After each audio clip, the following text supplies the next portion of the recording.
very excited to talk with you today, Rhaina, because so I think I heard... Wait, are you starting? Are you starting? I was going to start. I was going to get going. No, we're doing the openings now on the fly. I forgot we're doing the openings on the fly. Hi, Vanessa. Hi, Adam. Now you can start. Thanks. Thank you. So I am very excited to have Rhaina Cohen with us today. So Rhaina, I heard you for the first time on the Ezra Klein show. And as I was hearing you talk about your book, The Other Significant Others, I was feeling a lot of resonance, as the kids say, a lot of similarities. What kids say resonance? Everyone is saying resonating. Well, they say everyone's resonating with everything. The thing is that they say I resonate with that rather than like this resonates with me. It's with me. Yeah. Anyway, I've been hearing it a lot, and as soon as it came out of my mouth, I had to diminish it.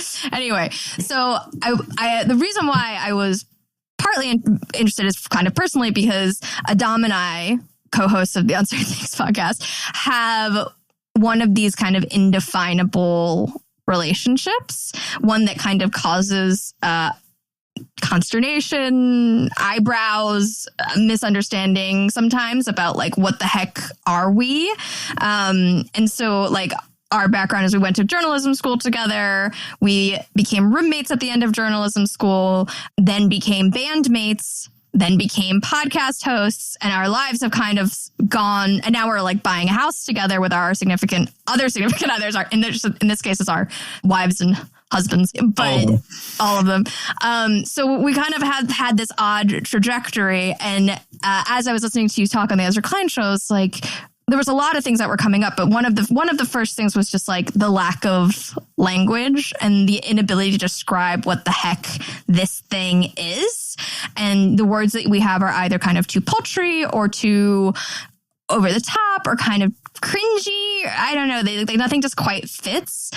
So I wanted to just start there and ask you a little bit about like, as you started to dive into this weird and murky world of non-romantic relationship, how did you start to find the words, and when did you decide that like you had to have one catch-all descriptor in order to even start to wrap your hands around it? Well, I started with a different term than I really ended up on, and also a kind of different category that corresponded to the different terms. So I was partly trying to make sense of my own friendship that felt like it didn't really fit inside the lines of a standard friendship. And where I saw a sense of similarity were in a historic type of friendship called romantic friendship. And those were same-sex friendships that were, really effusive, the kinds of letters people would exchange back and forth. Read this time era of what around? So, 17th, 18th, 19th centuries. That's when you would see these both with men, male friendships and female friendships. And the effusiveness really spoke to me because my friend and I are really affectionate with each other. We cuddle with each other. We're very sweet in that way. So I was interested in trying to find modern day romantic friendships. And then I described what I was interested in to people, and they would say, well, I know somebody who has something like that, but it's really more like a sibling relationship. It doesn't have kind of the romantic valence. And I was like, yeah, that's different than what I'm talking about, because I was really interested in the way that a platonic relationship can have these elements of romance.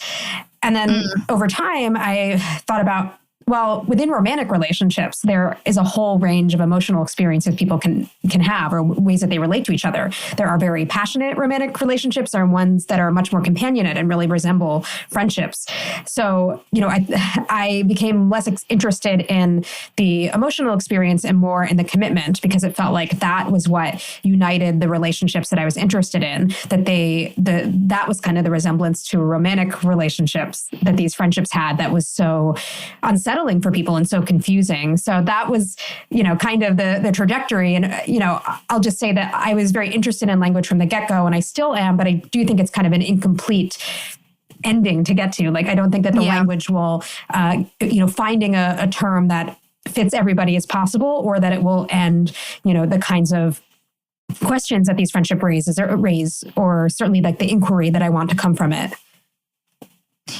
So I'm actually realizing that I actually was slightly misinterpreting you a little bit because what you're saying, I was kind of conflating, I think, romantic and sexual, I guess. Mm-hmm. But you're saying platonic, of course, can be romantic, which kind of takes us to the kind of gray area of what is sexual versus romantic versus erotic, right? Like these are difficult things to wrap your head around, kind of.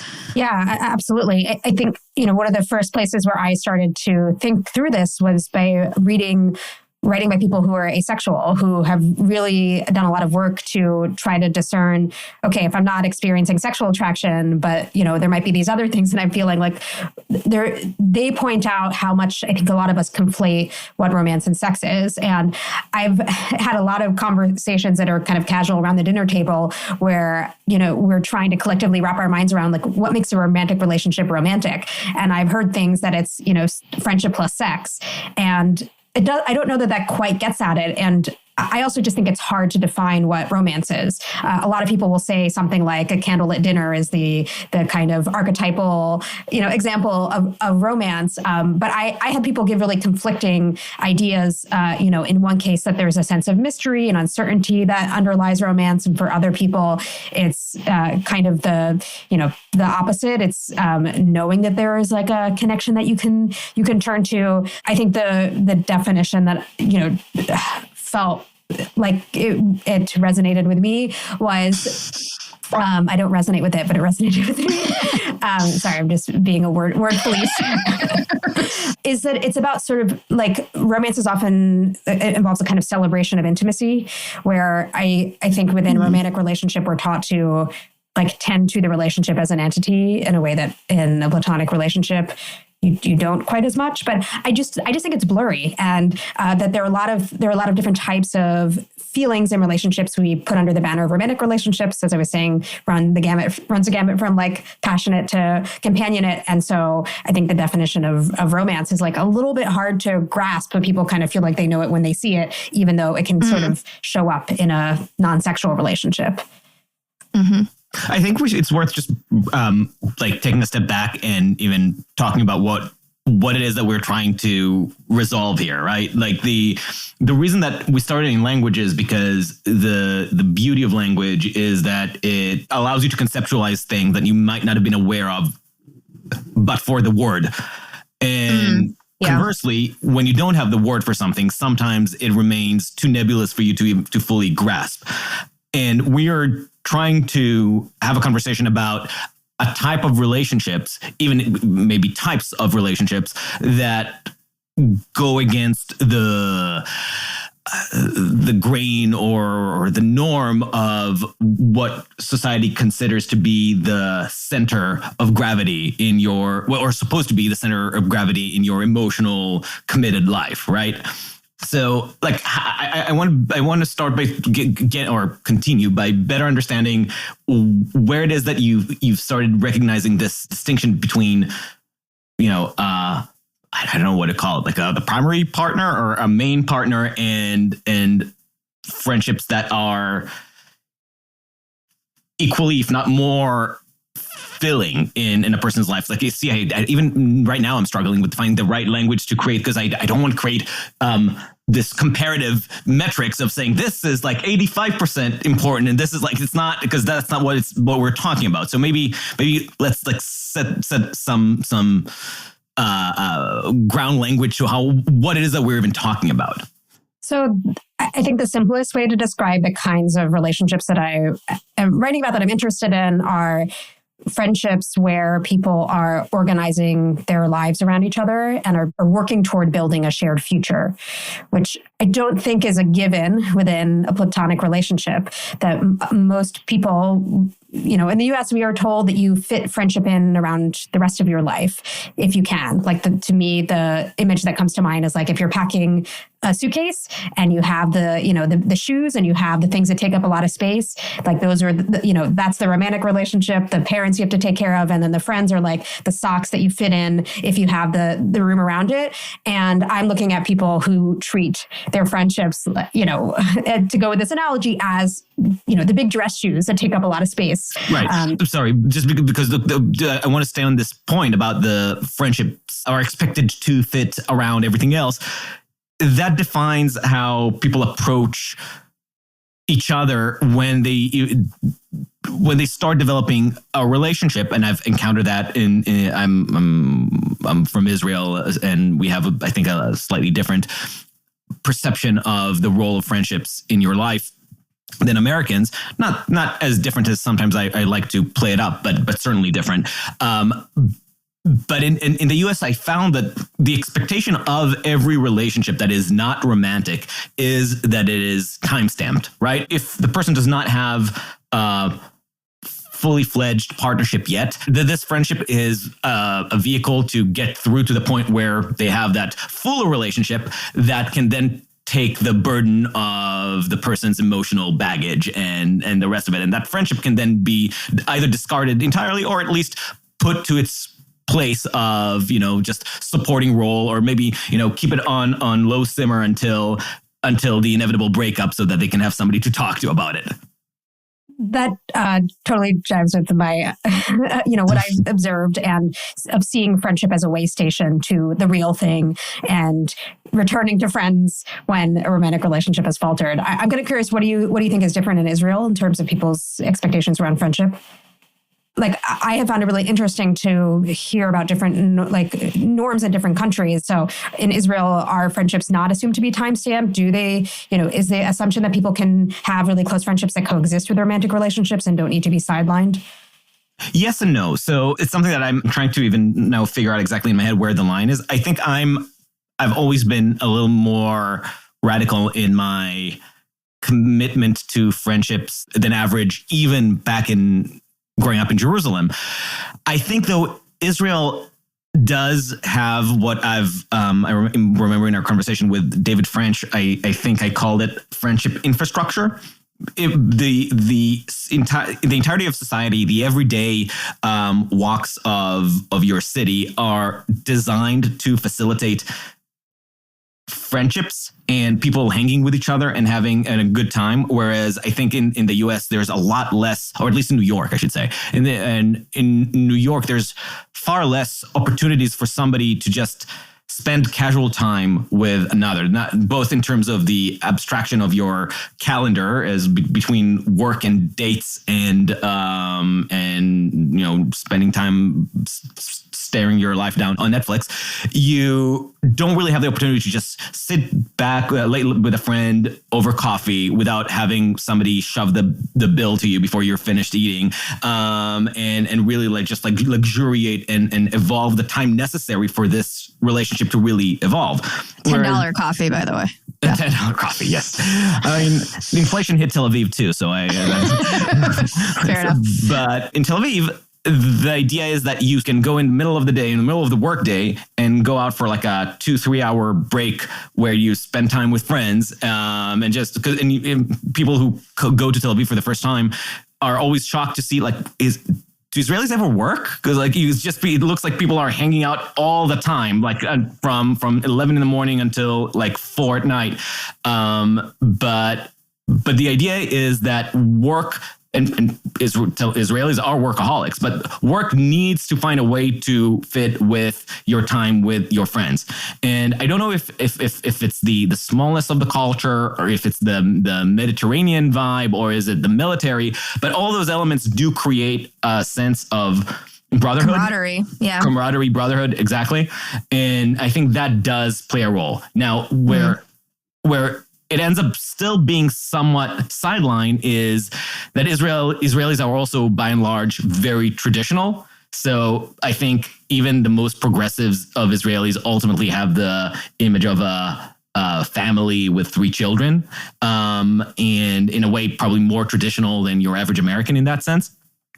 And ultimately, the reality of that structure and the rigidity of that structure rarely allows for friendships to remain as robust as they were before family comes together. So there is a sidelining moment that takes place in your later stage of life, and does not really tolerate the sort of long-term commitment that I think that you're suggesting. Mm-hmm.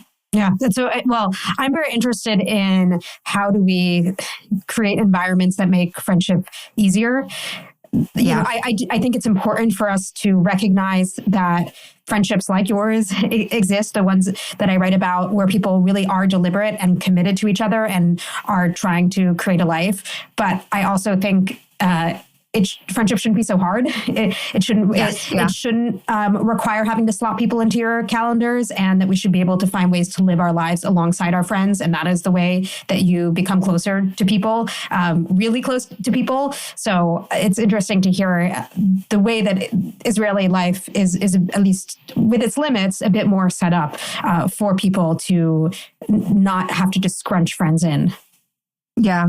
I want to talk a little bit more about like the particular challenges that face people like us that are pursuing these long-term friendships. And I would say that the conceptual is part of it, right? Like already at the first stage, you're challenged because you can't visualize what it is that you're pursuing, right? And you don't have the notion that you should be investing time in that friendship. Right. The nebulousness of the relationship can be both a benefit because there's no rules and you can kind of craft it as you like, but it's also like it's kind of fraught because you can misstep because you didn't know that you, like, maybe one person is reading more into the friendship than the other, and there's like all of this room for miscommunication and hurt feelings as well. Like along the way, you kind of have to like reevaluate and discuss at each step. Like, what are we? What is this?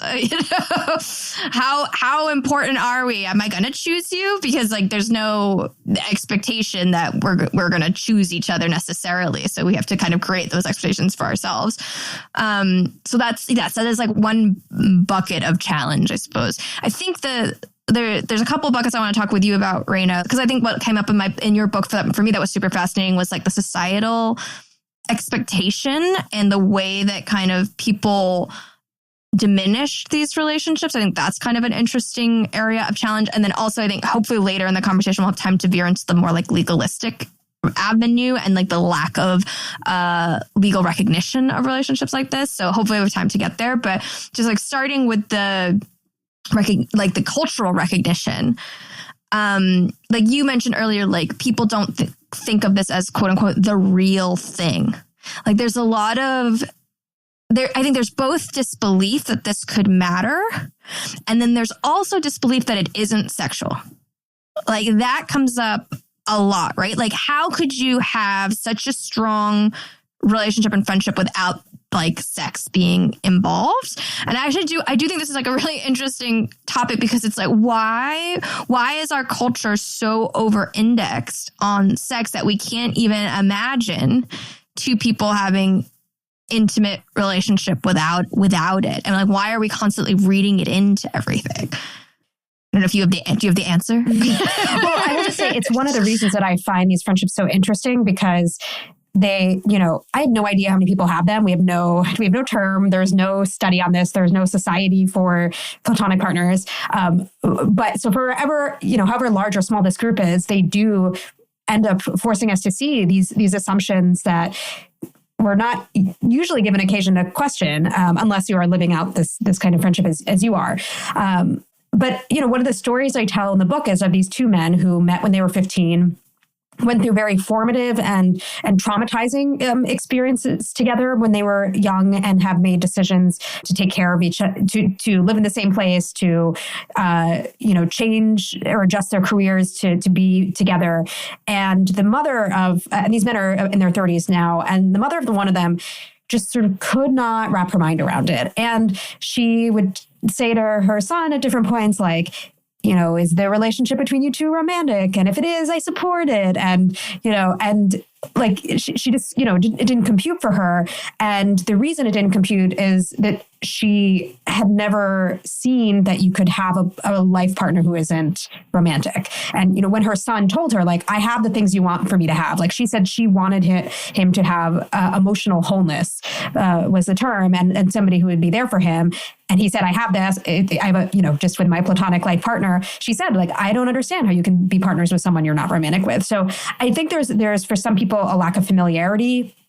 I do think that some of the sexualization, can be coming from a place of acceptance or like desire, a way of correcting for issues of the past where there is so much using euphemisms for same-sex couples, like, oh, they're good friends. Right. And I actually ran into this woman I know who has 3 children. The oldest is I think probably about 16, and she basically told me like she did the same kind of thing with her son, who's really into his friendships. And she and her husband, she was like, yeah, maybe we are like a little bit too much on the, like, we want to be really accepting of you if you're queer.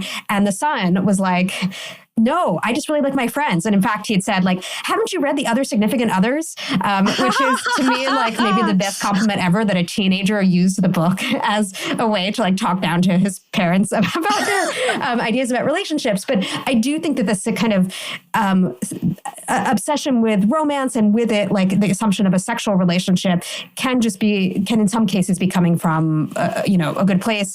And in other cases, it's just like people haven't seen it, or if they have seen it, it hasn't actually been something that they've registered. So one of the things that's been so interesting about talking about this topic with people is that I will tell them, not assuming that they will know, and then they'll be like, oh yeah, my mother has this happened to me a few weeks ago. My mother has this kind of relationship with someone. She's in the like assisted living facility. So I think that even if people maybe have witnessed it, they just haven't registered it. So recognize it. It's just too unfamiliar. So those are a few answers as to why I think the sexual relationship is so tethered to commitment, even though I don't really think it intrinsically has to be. What about the possibility, and this is something that we talked about a few times on our show in several other contexts, that sexuality is just a component of almost all relationships. And sometimes it's about just navigating what the implications of it are. Like, it doesn't, like, having some sexuality or some erotic dimension doesn't mean pursuing it. And I think that's part of, we were talking about Vanessa and I, homophobia earlier. Like, a lot of the tensions of homophobia is probably partly related to the fact that even among straight men, you sometimes have some degree of sexual tension, and that discomfort for people is what creates a lot of the reaction of homophobia, because they're trying to shut it away in themselves. But having that degree, or having it as a spice in your relationship, does not mean that you're going to pursue it, or does not mean that it's even feasible for you to pursue it. Like with like 2 straight men that are not really like, it's not even enough sexuality for them to want to fulfill it, but it is part of the lifeblood of relationship.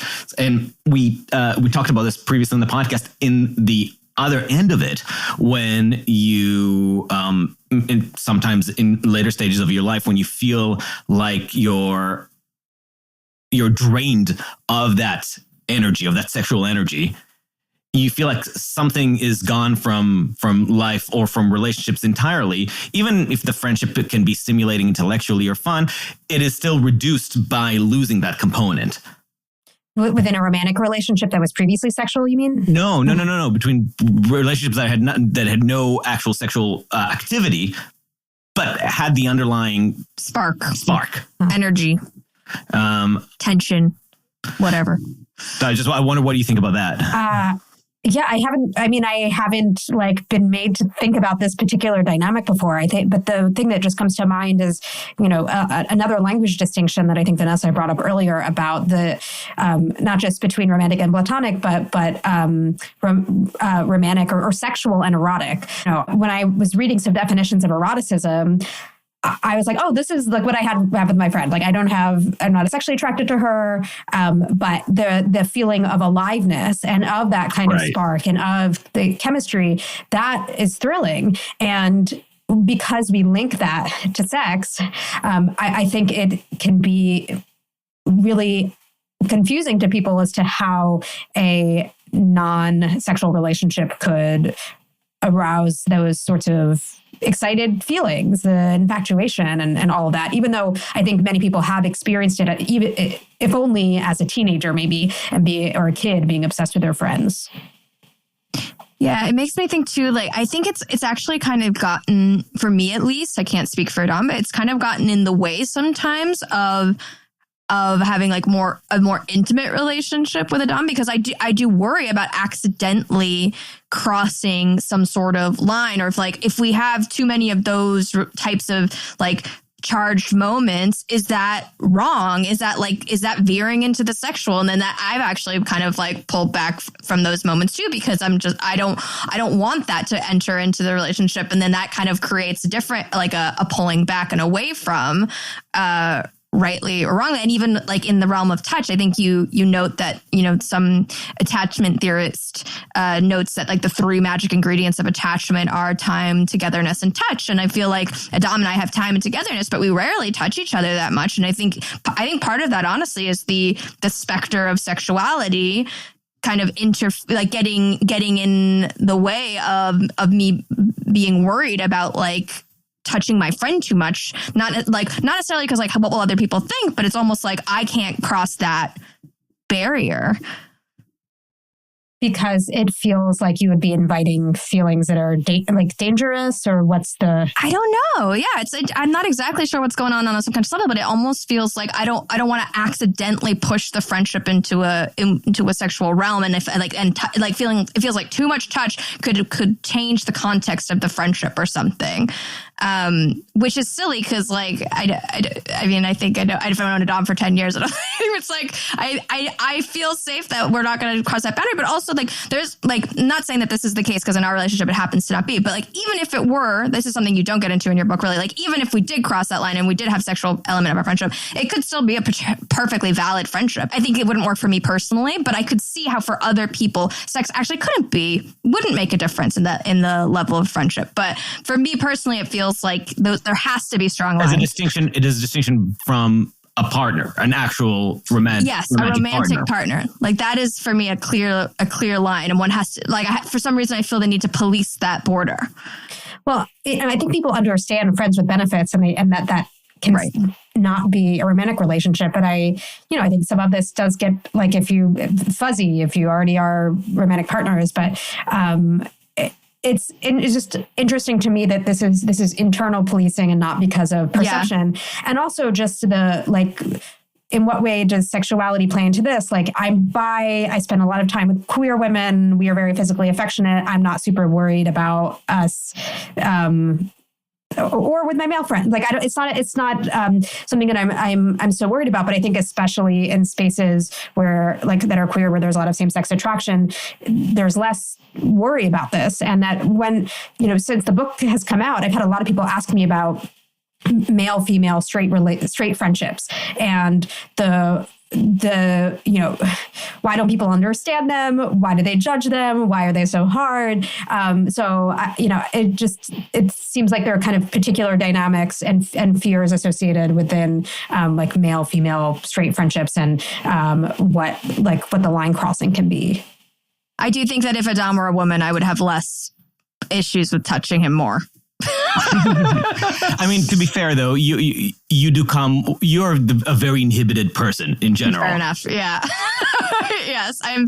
The idea of self-policing is not strictly associated with this component to your life. You're yes, very good at it. And I think this is something that is kind of interesting in other dimensions that we are exploring in our friendship, but also in our perceptions of how we relate to the world. Vanessa comes from a perspective of our starting point is very guarded and very self-restrictive, and with a lot of assumptions.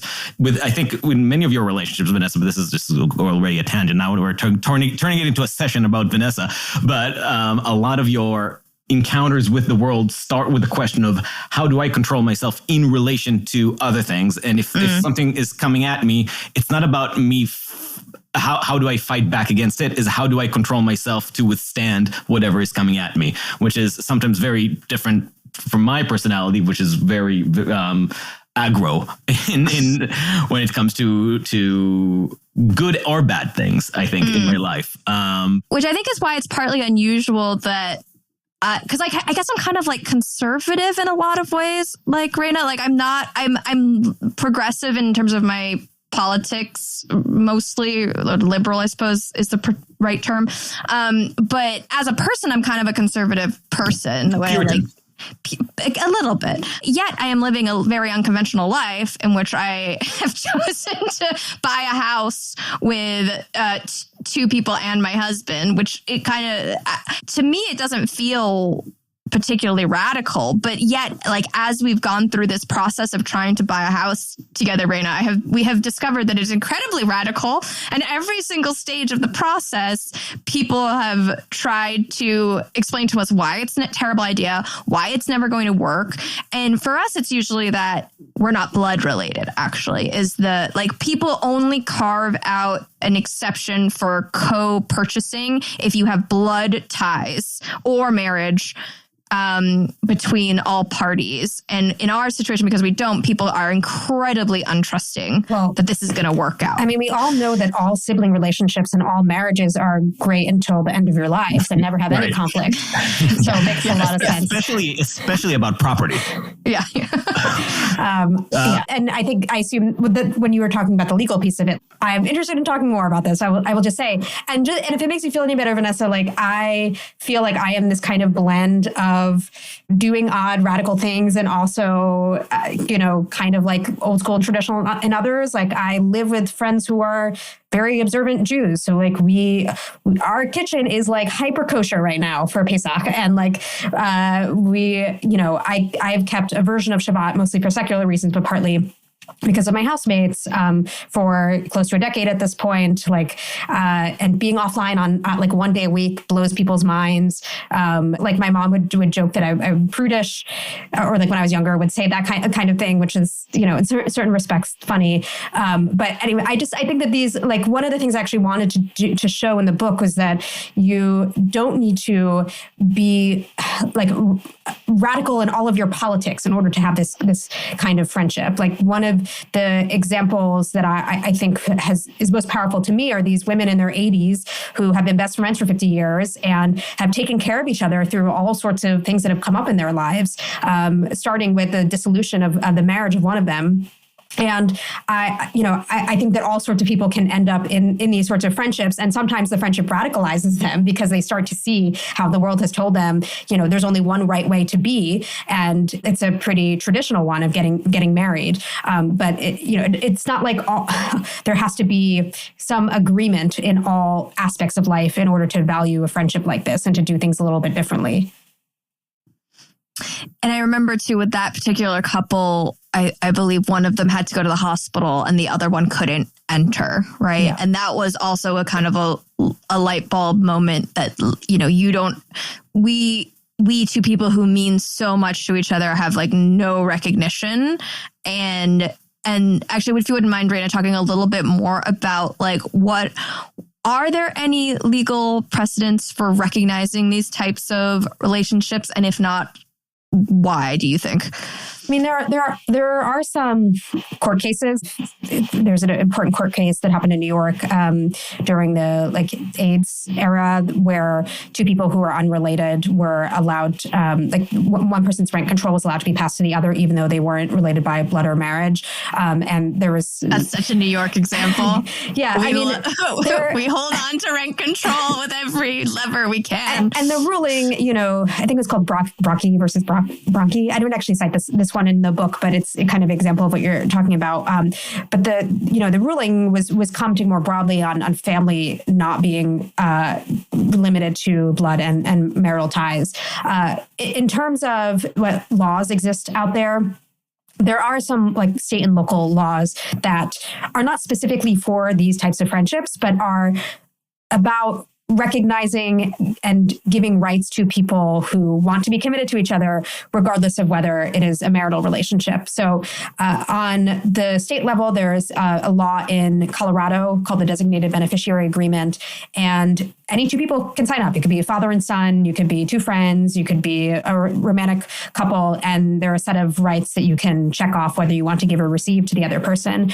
And that's been around for quite a while at this point, a couple decades. And there's more recent laws that have been advocated for, or in some cases passed in Massachusetts and California, that are domestic partnership laws that explicitly do not have a romantic requirement or connotation attached to them. So people who are friends can sign up for those. And there are limited rights when you're operating on such a local level, like Berkeley. I think it's Berkeley, Oakland, Cambridge, Massachusetts, and Somerville. And these are, from what I understand of the organizations that are behind these, to like sort of a proof of concept and try to put out there that there are different kinds of families that exist. And they've also push through some non-discrimination laws that would prevent discrimination on the basis of family structure. I mean, I don't know what the specific experiences were for you, but I could say even just being on the rental market, that some people didn't want to show us a home because of the fact that it would be two families in their mind. So those are the kinds of things that are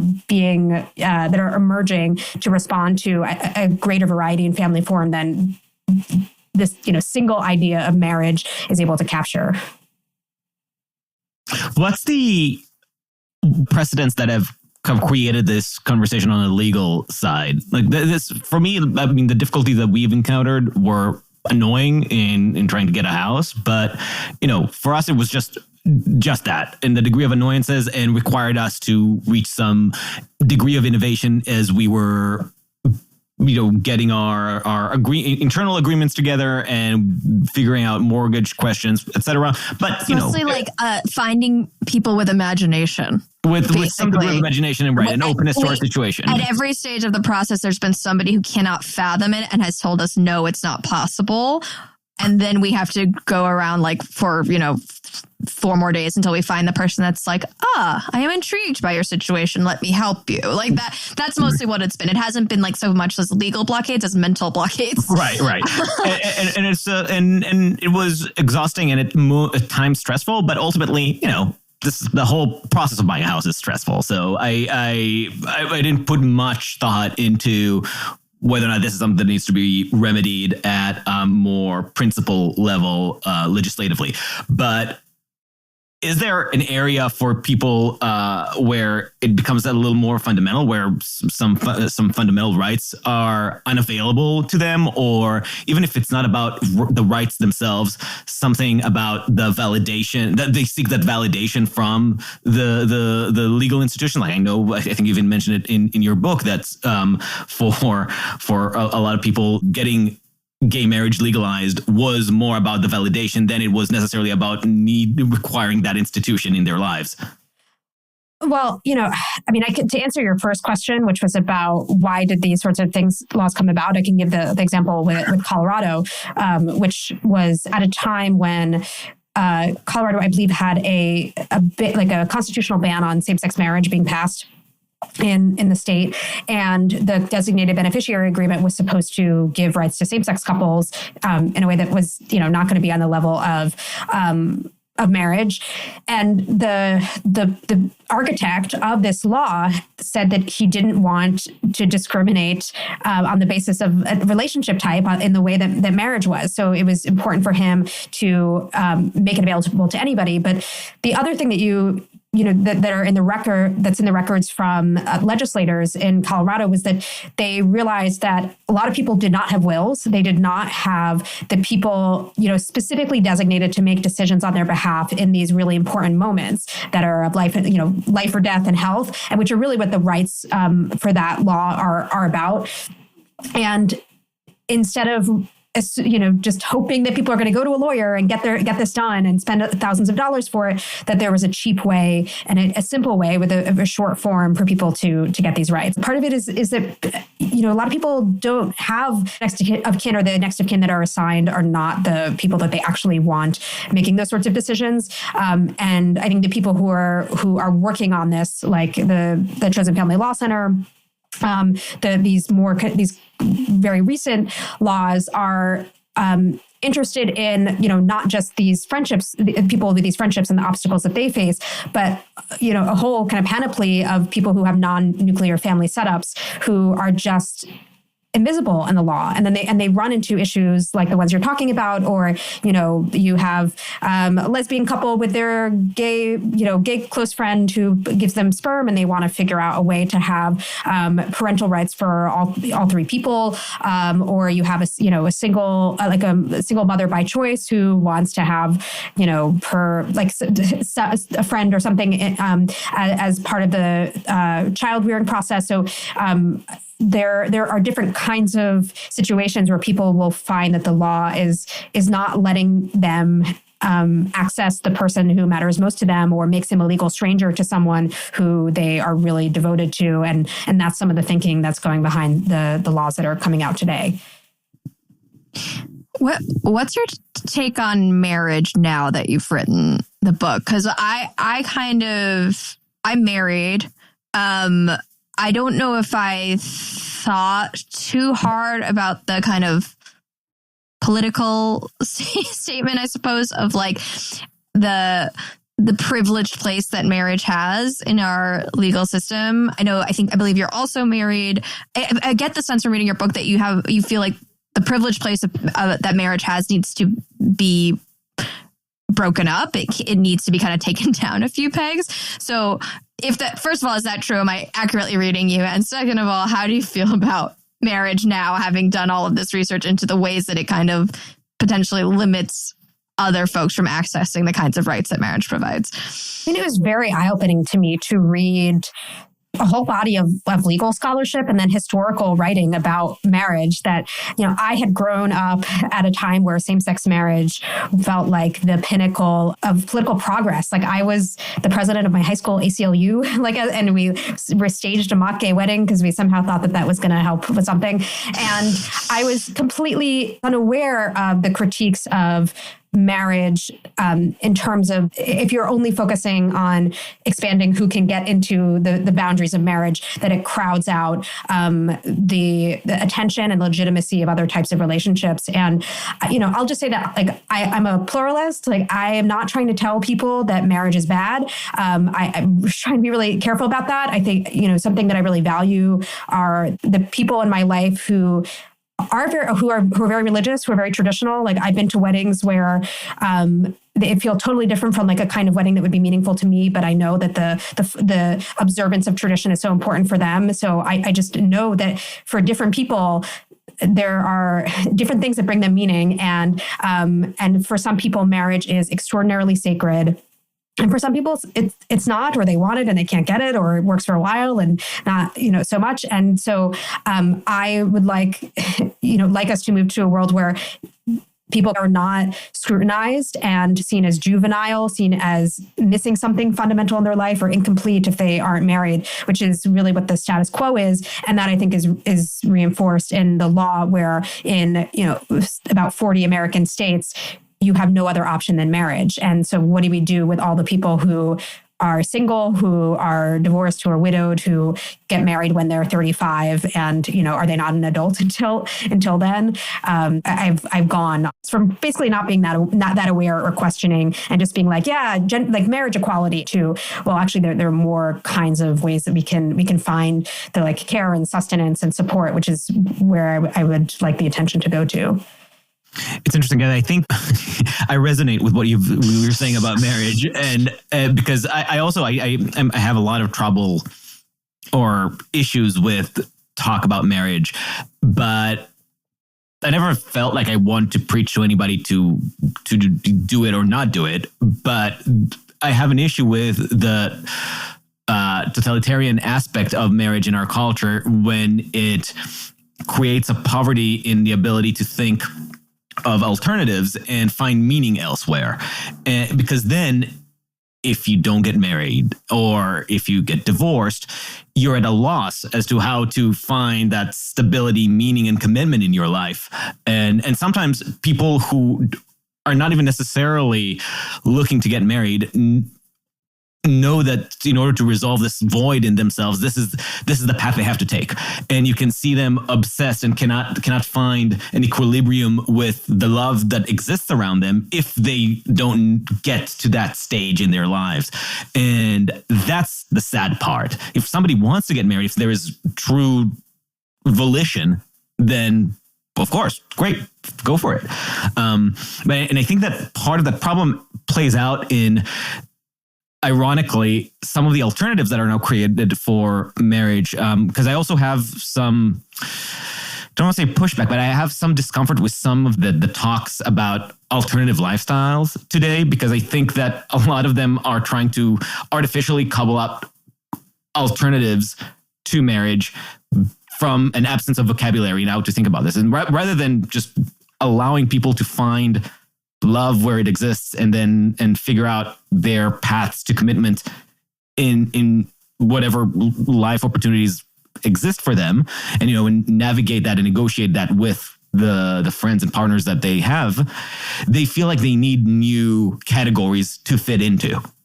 Yeah, I mean, I will just say this is something that I really wanted to resist in the book and my personal outlook. I don't think it does anybody any favors to replace one prescription with another, to say there was one right way to do things, and those people were totally wrong, and here's the other one right way to do things. That's kind of not what I'm trying to get at. Right. And yeah, I'm kind of curious what the examples are that you're seeing in the alternative families realm. I've maybe seen some like versions of this where there are certain ways of having relationships where people kind of treat it as more enlightened, and that if you have a more conventional looking relationship, then that by default is inferior in very certain, in certain circles. And I find that really unhelpful. It might be that people are using a proxy that, like, if you've done something conventional, it means you haven't been intentional about it. And that intentionality is probably more often going to lead you to,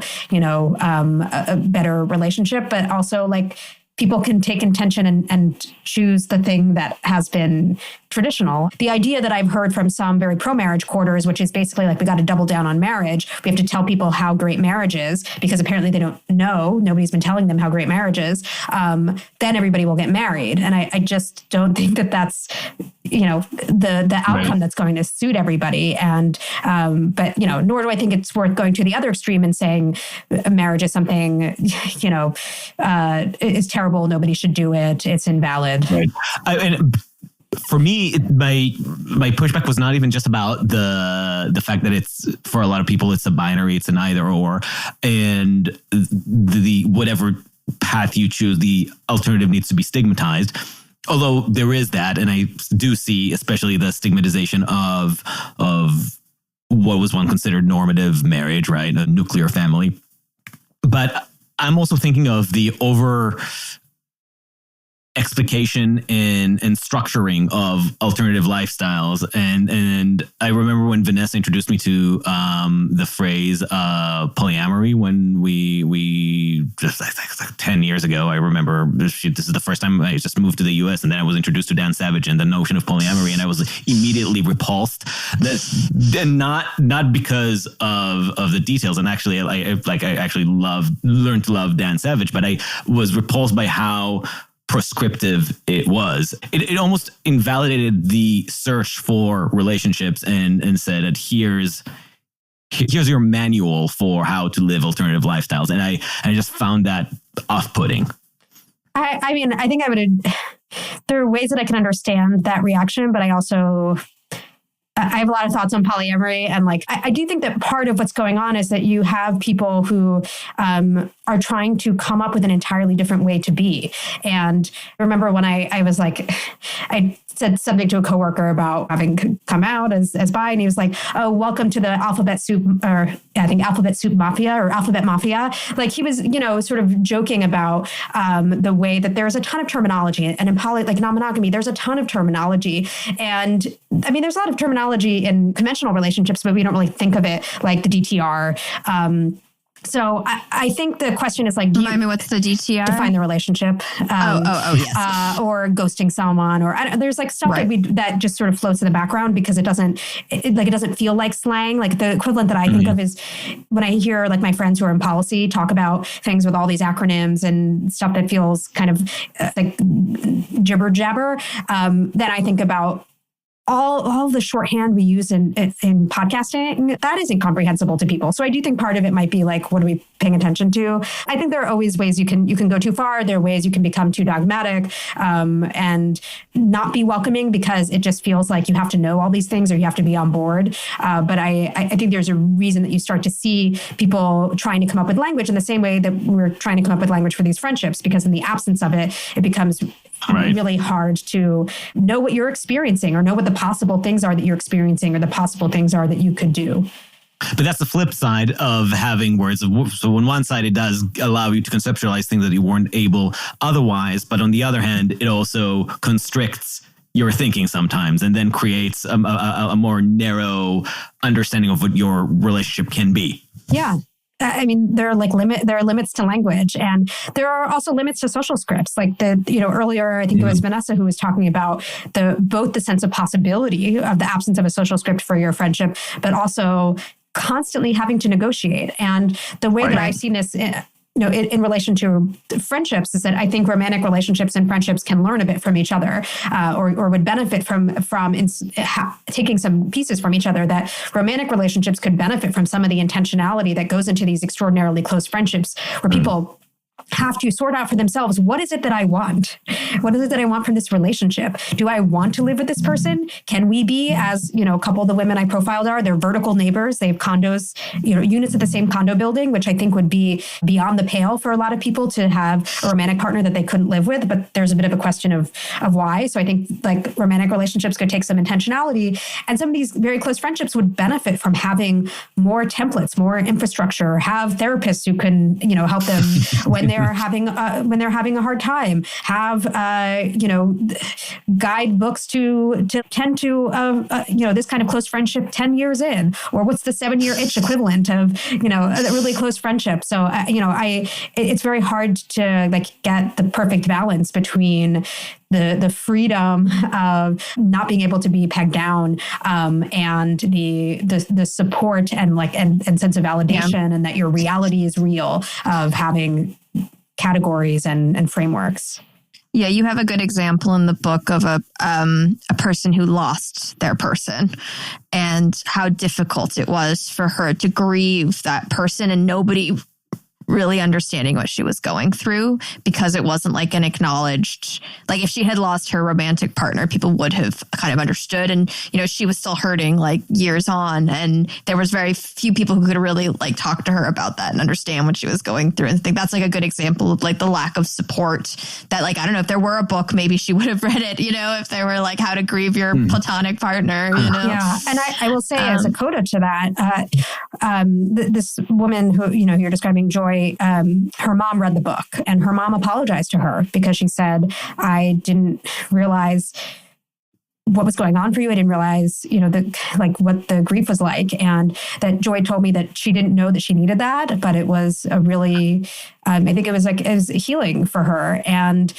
not everyone's going to have a chapter of a book written about them that they can hand to their loved ones. And this was years after the fact, after her friend had died. But, so there was the internal difficulties of not having language or blueprints. There are relational ones, like how do you deal with the relationship, and then there are the people on the outside that are they going to be there to support you? Do they prop you up, or do they question you? Do they scrutinize you? And then when things go south, whether from conflict, which happens in any close relationship, or because the death of somebody, or their illness, like, well, people get it. And what I have seen is that people end up having these two layers of grief, like the grief, the grief and the loss for the actual person. And then on top of that, feeling like nobody gets it, and no one's there to provide practical support. And they are in this state of, well, should it be as hard as it is, rather than just being able to sit in what is difficult. Mm-hmm. As somebody who's been having these explorations in your own life, what was the most difficult moment for you in balancing this undefined friendships? So I write specifically about one friendship that made me want to write the book in the first place, and I call her M. And we had a transition in our friendship over the course of me writing the book. And we had been living a 5-minute walk from each other, saw each other all the time. We're really intimately involved in each other's lives in the way that partners were. Then she moved abroad. We were, physically distant, but also I just felt like I was less in tune with what was going on with her. And then even when she came back to the US and moved relatively close by, she then had a romantic partner. It was the pandemic, couldn't see each other very often. And I kept kind of thinking like, well, maybe it's circumstantial what's going on and things will change. And it took us until I had written a draft of the chapter where I write about the changes in our friendship, for the two of us to really understand what had been going on for the other person. I had a really hard time knowing what was going on in my friend's head, because she, was more conflict averse than I realized and hadn't articulated it. I had a hard time talking about it with people in the moment, because those conflict averse people. Is that I'm assuming that's a pointed comment. Yeah, indeed.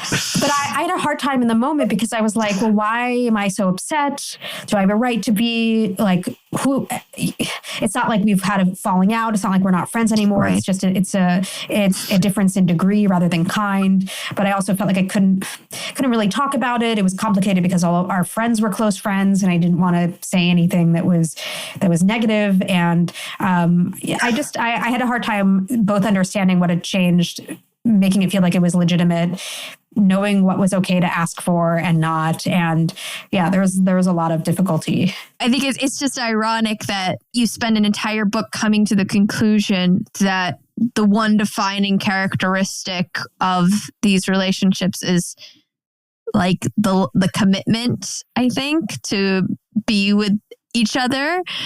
And I think it's interesting in the example of with your friend, because like maybe her concept of like her concept didn't necessarily map onto what yours did, of like what that commitment was going to mean from your perspective. It was going to be, we're going to be as committed to each other as we were the day we met for the rest of our lives, maybe. And maybe hers was like, we're committed to each other, but in a different way now. It's like it's just to me, it feels like interesting that the commitment piece is what for you was so important, and yet also the thing that kind of fell away a bit in your intense friendship. I mean, that's I want to add to this prompt, because this is kind of what I want to ask about. And you can also disagree, by the way, but once we get there. And you can tell us to go fuck ourselves. Yeah. My thinking about this is, you said something along the lines of what the relationship owed you, what your friend owes you, that there is no such things. It's just about figuring out where things are. But it's something that I actually really recently had to deal with, and I think comes up often in meaningful relationships. It's exactly that question of, quote unquote, a sense of debt, or what do you think you owe each other, and how to be explicit about this, and where the differences might be in what you think this reciprocity should look like. I also try to tell myself and my friends, when I get to these points of tensions, that of course you don't owe me anything, but it's not true emotionally for us, because we feel, I think, at least I don't know about you, but the heartbreaks are when you feel that you do expect something, right? You know that you're not actually owed it, but you expect some kind of balance that is when you reach a point of tension is hurt, is destabilized. How do you think about this question of this? Is it just a matter of having to, constantly reopen the negotiations and be as explicit as possible, or is there something else? Are we allowed to expect to demand something of a relationship? Yeah, I mean, demand was actually the word that I was thinking of, that I think it is so hard for many of us to feel like a desire can feel like a demand. If we tell our friends that we want something, and that we were disappointed that they didn't do something, which I think is different from most romantic relationships. I don't think it's helpful for everything to go unsaid in a romantic relationship and just be like, we're romantic partners and therefore I deserve X, Y, and Z. And if you're not giving it to me, then, you aren't fulfilling my needs. I don't think that that's useful either. But in terms of my own friendship, I don't know exactly what Em would say about this, but my read is that I think we were really excited to be in each other's lives and in a longstanding way. I mean, we didn't talk about we didn't have some of the language or the examples that I would go on to see, like when I was reporting in the book, of people who were having ceremonies for each other and having their finances intertwined and so on.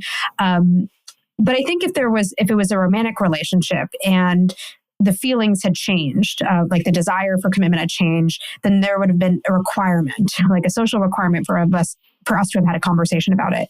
Whereas within our friendship, no matter how close it was, even, when we toyed around with the idea of partner, even though we were very important in each other's lives, it was acceptable for it to go unsaid. I think even the most kind of conflict, even conflict aversion within a romantic relationship, there's some expectation that you're going to talk about something. And for me, one of the reasons it took me so long to even bring it up was that it felt like I'd be demanding. And I think there's a way that's more reasonable in a romantic context. And in terms of what do we owe each other? Do we owe each other? I think that try acting as if everything is voluntary and everything, you don't want to impose on anybody. You want to be independent. I think that also is an overcorrection and is, an interesting one that I see sometimes around people who might otherwise feel like they don't believe in individualism, but then use the language of you don't want to ask anything of other people.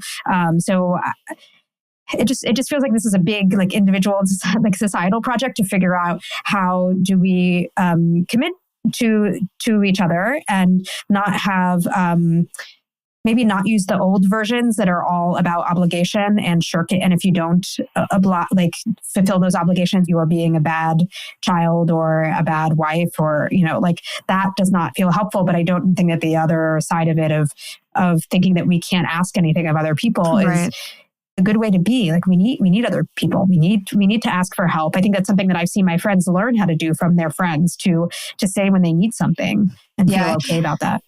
It's also tricky too when the two people in question have maybe just different concepts of how dominant they want a romantic relationship to be in their life. I think a dom lives a much more dispersed model in terms of there's more quality in his relationships, I would say generally, and he puts a lot of emphasis in maintaining lots of different friendships. And I tend to be a bit more bunched into my primary partner and my best people, and that's kind of it.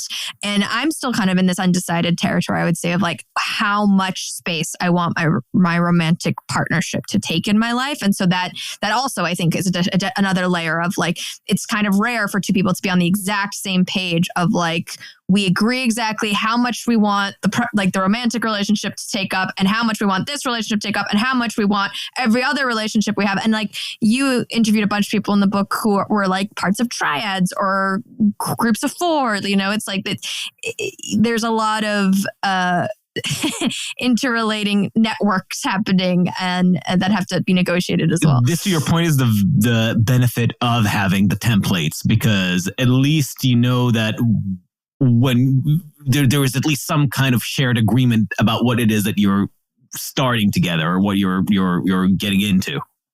Mm-hmm. Yeah.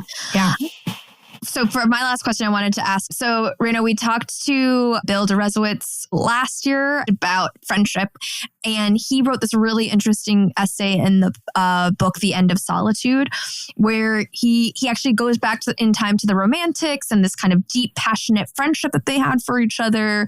And he saw a correlation actually between this intensity of friendship and solitude.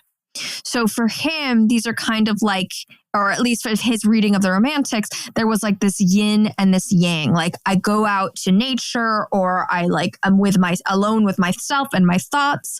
And only then can I come back to my friendships and have this intense interaction. And like they must complement each other, because like otherwise I would be too depleted to kind of bring myself and I wouldn't, and vice versa. Like if I didn't have friendship, I wouldn't enjoy the solitude.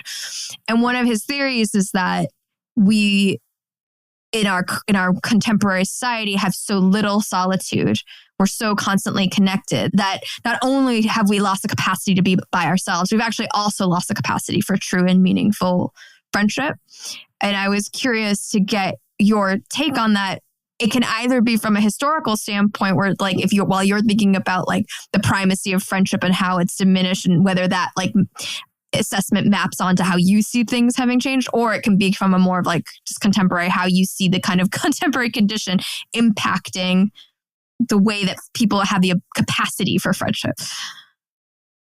There's a lot there. Yeah. I think it feels a little sweeping for me, both for the variation in human beings, like how much solitude do people want, but also just thinking like cross-culturally. So how people would make the opposite argument, related to what we were talking about in Israel and the kind of social infrastructure there, that I was listening to somebody who talked about, visiting her family back home in India, and that there are people constantly in and out of the house. And there was an unpredictability to life that she found actually really pleasurable, and that coming back to her, to New York, it was like, you'd close your door and you knew nobody would come and knock on it and that sort of thing. And that I think there's that feeling like people can come in and out of your life, and that you're living in close proximity, that sometimes people are a little bit in your hair, can really foster friendships and the kinds of, exchanges of help that can foster friendship. Like another person who I was talking to said her family's all from Nigeria. She lives in LA now, and was saying that people will look at her funny if she offers to take care of their kids. And, part of it is that they don't live near each other. So they would have to drive, as opposed to like, if you live in close proximity, then it feels like less of a big to-do to help out in those ways. So I'm not sure that solitude is it might be, I think the other components feel very true to me, that people are not used to being in true solitude. I'm not sure that they feel connected necessarily. I think there's maybe the veneer of connection. If you can, scroll through your dating app or scroll through your Instagram, like I'm not sure that that's actual connection. No, I think the point is that both of them are the connection that exists is shallow, and part of it is because of the loss of the dynamic between solitude and real connection. Yeah, I guess I think that maybe the shallow connection might make people not get out of their houses and do things because they have something that is just so easy and made to be addictive. And like, I'm guilty of this too, but I don't necessarily think that the solitude like you could just replace the fake connection, like the Ersatz connection, with real connection, and not necessarily need the true solitude, depending on the person. Like some people need loads of solitude, but I guess that's where maybe I'm drawing the line as like a sweeping statement. But I also just don't know the history. I didn't study solitude among the Romantics, for instance.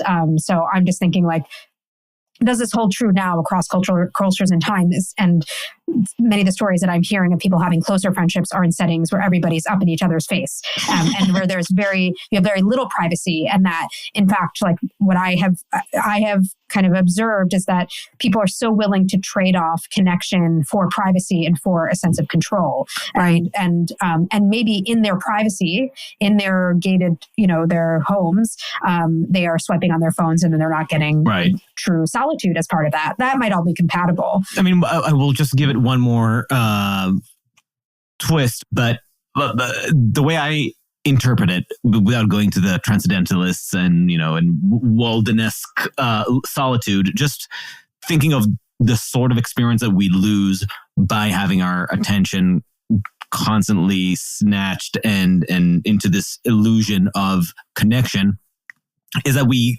are no longer in touch with our inner monologue, or we cannot even complete a full paragraph internally.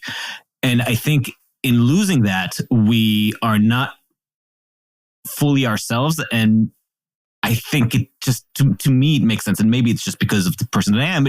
I don't feel like I can be with other people if I don't have my own self put together. And if I don't have an original thought or an original conversation that I was able to have with myself, I don't know that I can really be with other people and build a connection. Yeah, I think that makes total sense. But I'm a person who also thinks through conversation. So for me, like the best time to connect for me is on Shabbat, when I am not, my phone is in another place and I'm not online and I'm able to be present. And I do end up having some forms of solitude, but I wonder how much the attention thing seems really right, and how much of that is solitude required versus you have your head in different places where you can't enjoy the person in front of you or learn from the person in front of you or be present. Yeah. I'm not against the salty thing. I just am like, I'm just trying to think. We're just thinking out loud. Yeah. But I will say, I have a friend who's working on a book about attention, which is, so I'll send her your way when that gets worked on, because I think great. It'll be interesting. Yeah. And I have some aesthetic agreement with it, but ultimately, is it really about the loss of solitude or just the loss of your ability to be present, whether with yourself or with other people? Right.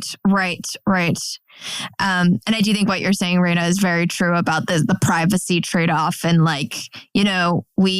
we could have chosen to buy a house in New Jersey and had like 4 rooms each and all the privacy to have to ourselves. And we chose to have a very small place in New York City, so that not only could we be near each other, but also near other friends.